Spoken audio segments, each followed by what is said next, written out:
And the Boston College Eagles logo is on the screen, and that means it's time to get into our first season preview for All Coastal Conversations, your coverage of ACC sports.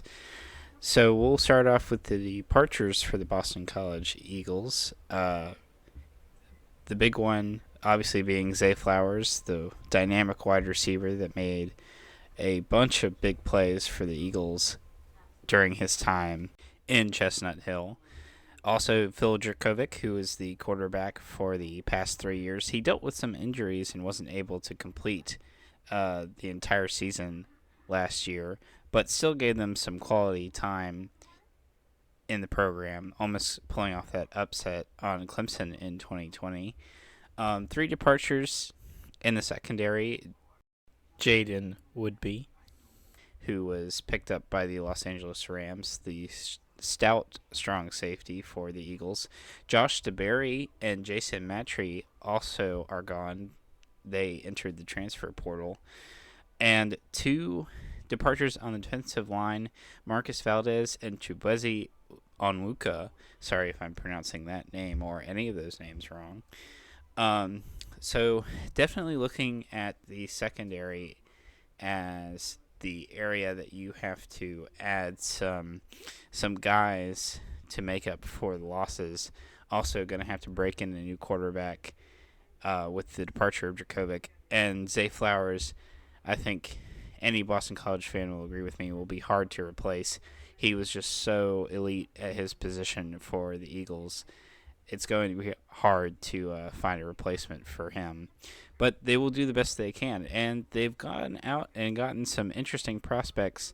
Ryan O'Keefe at the wide receiver position, looking to fill those big shoes left by Flowers. Also, on the defensive line, George Rooks, the four-star rated defensive lineman out of Michigan, I would point to him as the biggest pickup in the offseason for Boston College. He is going to have an immediate impact on what I think will be a stout defensive line in the ACC, possibly top five, if I'm being honest. And then on the offensive line, you add in Kyle Hergel and Logan Taylor. Logan Taylor is another four-star prospect that I would expect to have a big impact on his position group. Offensive line was a massive concern for the Eagles the entire season last year.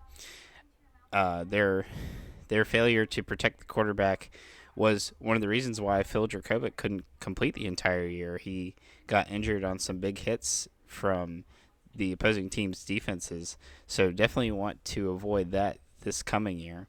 And Logan Taylor and Kyle Hergel are definitely going to be part of that plan to put some more pass protection and run blocking scheme. So, very good additions there. Defensive back Kari Johnson, as I mentioned before, the three key departures in the secondary. Kari Johnson is brought in to shore up that need. And then for a quarterback, breaking in that new quarterback with the departure of Phil Dracovic, you bring in through the portal Thomas Castellanos from UCF, a very prolific offense, well known for putting up a lot of points, that Gus Malzahn style offense. Very good addition, very good addition. But he will be battling Emmett Moorhead for the starting job this summer, and Emmett Moorhead, I would think, is the front runner. He's been there for 3 years, but I wouldn't count out Castellanos. I think it'll be a good battle, and whoever comes out on top is definitely going to have some quality moments for the Eagles offensively. So going into the strengths and weaknesses of the team, the strengths definitely is the defensive line. Boston College has always been known for their run-stopping ability, and that certainly will be the case next season. Weaknesses, the secondary. You had so many losses on the back end that I think that's going to be a big problem for the Eagles. I think later in the year, once you've had guys that have gone through the battles week in and week out, they will show improvement. But I think early on, it'll be difficult for them with coming in, learning the cornerback technique from the defensive coaches, it'll just be a whole overwhelming experience for them. But they will get better. They will get better. And the offensive line.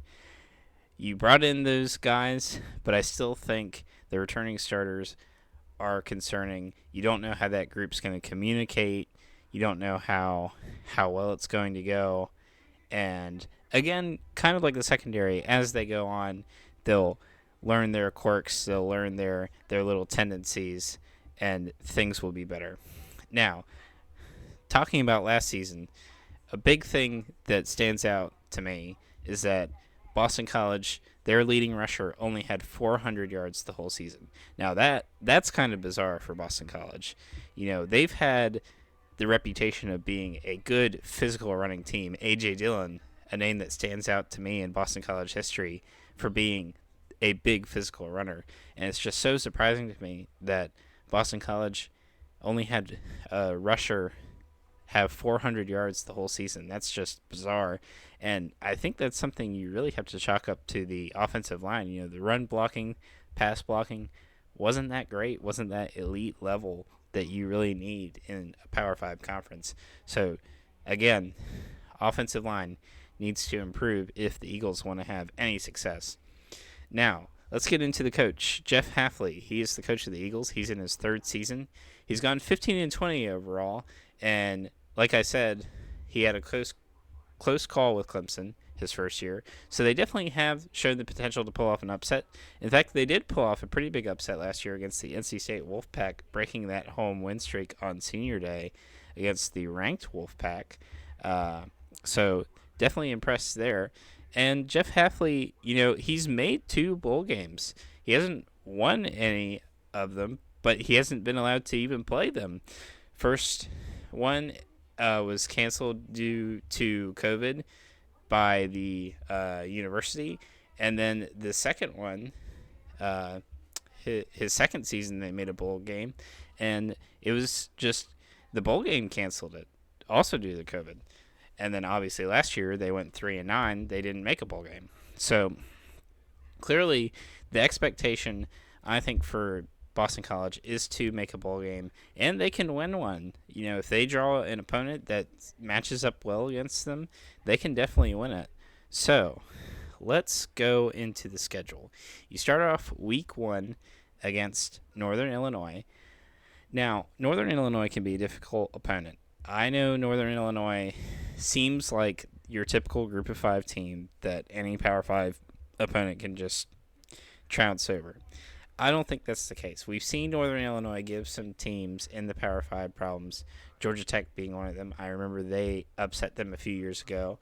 And their offense is pro style. It's a balanced attack, but Northern Illinois, week 1, you know, they probably will have a big arm quarterback that maybe isn't as consistent with his accuracy, but he could definitely light up that secondary, which has concerns, as I said earlier. And I would not be surprised if this game was tied at halftime.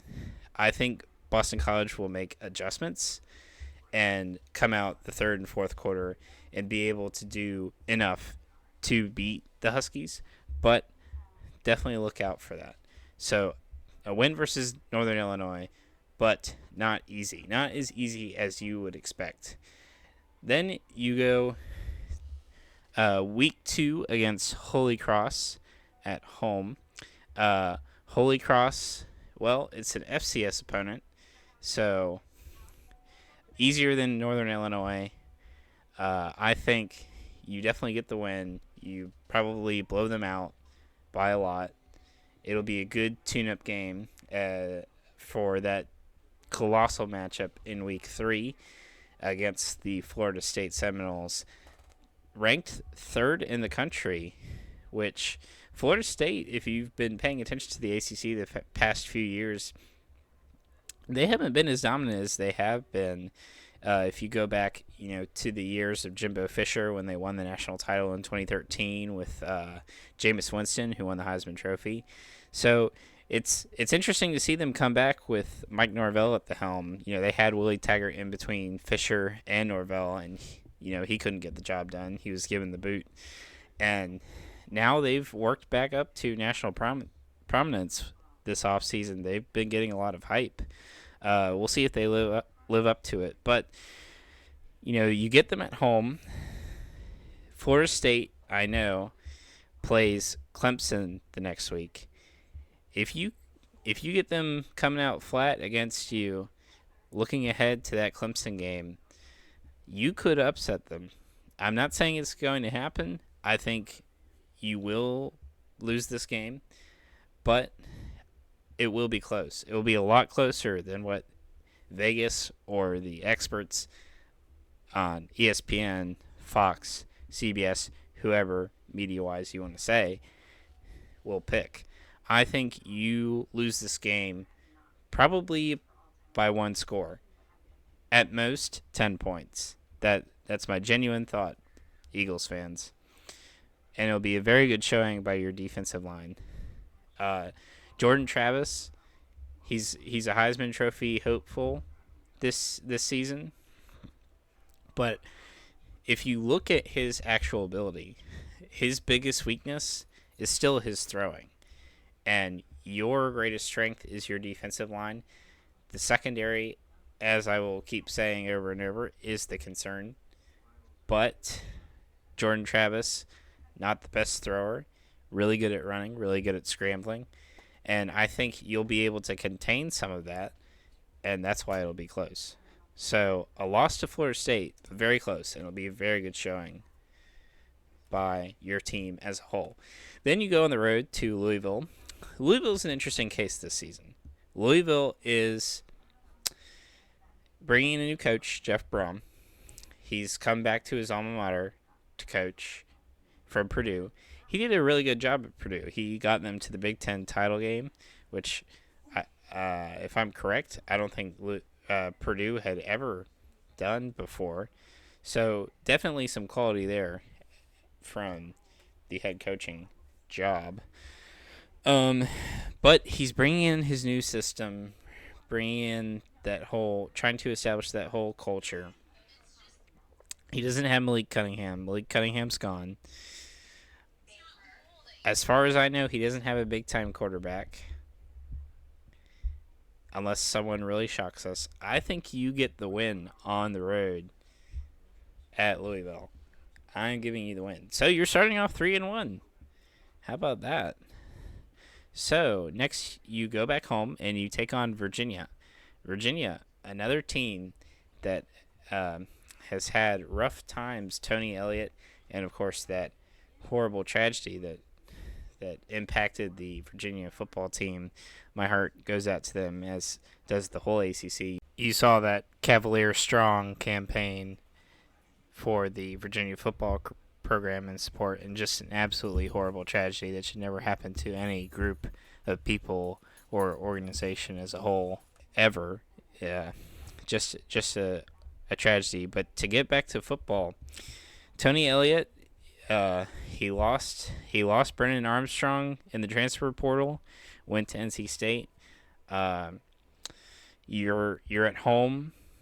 You're 3-1. People are excited in Chestnut Hill. The crowds are coming out. I think you beat Virginia. I think you start off 4-1. I honestly believe it. I see it. Then you go on a 2-game road stretch. First at Army and Michie Stadium, of course, one of the best scenes in college football, no doubt. Now, Army runs that triple option that Paul Johnson used to run at Georgia Tech, and we saw a lot of the time in ACC play, teams that only had 1 week to prepare for that offense really struggle. However, the defensive line is the essential group to stop that offense. If you have a really good defensive line, you're just going to shut them down. And Army, the last few years, they haven't been as strong in football as they have been. When Blackshear was there, they actually got ranked. They almost beat Michigan, if you remember, at Michigan. And that was a lot better team than people thought. People gave them credit just because they run the triple option. but they aren't at that level right now. And you have a good position group that is required to stop that offense. So I think you get the win at Army. Now, in between these two games, you get a bye week to prepare for a trip to Atlanta to face off the Georgia Tech against the Georgia Tech Yellow Jackets. Another team that has a first year head coach, Brent Key. He was in the interim last year, won a few games, beat Pitt on the road. Pitt was ranked, so an impressive win there. And I think this is where you catch another L. I know you're coming off the bye week, but Brent Key, he always seems prepared. So from what I've seen, he has a quarterback in Haynes King. I know Haynes King didn't do great at Texas A&M, but Jimbo Fisher there, he recognized that his offense was too complicated for college level quarterbacks. He brings in an offensive coordinator, Bobby Petrino, and I think that makes the difference. That's the style of offense that you run and what players you get to run it. So Haynes King, I think he makes the right number of throws at the right time against that secondary who's still, trying to figure things out, and the Yellow Jackets beat you. But, again, you've started off very well. If I'm correct, you've got one more win to go to get to that bowl game. So, and you're probably getting it next week because you're facing off against UConn. Now, UConn, if I'm remembering correctly, they beat you last year, and that was pretty embarrassing for you. Yeah, lost 13-3 at UConn. So definitely a revenge game here. And I think you do get revenge and you become bowl eligible. So against the Huskies, the UConn Huskies, not the Northern Illinois Huskies. It's a little odd, two Husky teams. You become bowl eligible against the Huskies of UConn. And then, big rivalry game at Syracuse, one of your three permanent opponents in this new format. No more divisions, no more Atlantic Division and Coastal Division, just one big group with three permanent opponents. And for Boston College, that is Syracuse, Pitt, and Miami. Interestingly enough, those three are played in the last 4 weeks of the season. I wonder what the thought process was there for the office, the ACC league office, but that's what they decided. You go on the road in what's now called the JMA Wireless Dome. Everyone knows it as the Carrier Dome. It'll always be the Carrier Dome to me. And I think you catch another L. Dino Babers, very good coach. He can have some down years, but he can also have some up years. And I think this will be another up year for Syracuse. They lost their offensive coordinator, but they've still got some production there at Syracuse, and I think you catch an L. Home against Virginia Tech. Virginia Tech, they're in a bit of a awkward situation, looking to recapture those glory years with Frank Beamer. Haven't quite been able to do that. I think this is tough. You're very similar. If you look at the history between Virginia Tech and Boston College in the ACC, they're very similar. They both like to play very good defense, usually have pretty good run game. Of course, Virginia Tech famous for their mobile quarterbacks, but they've kind of gotten away from that in recent years. Have been trying to find a more pure pocket passer, which is sort of what Boston College has had in years with, Phil Dracovic, uh, Matt Ryan, obviously. Uh, I think, this is a tough one.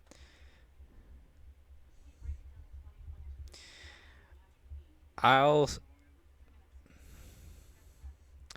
I think Virginia Tech,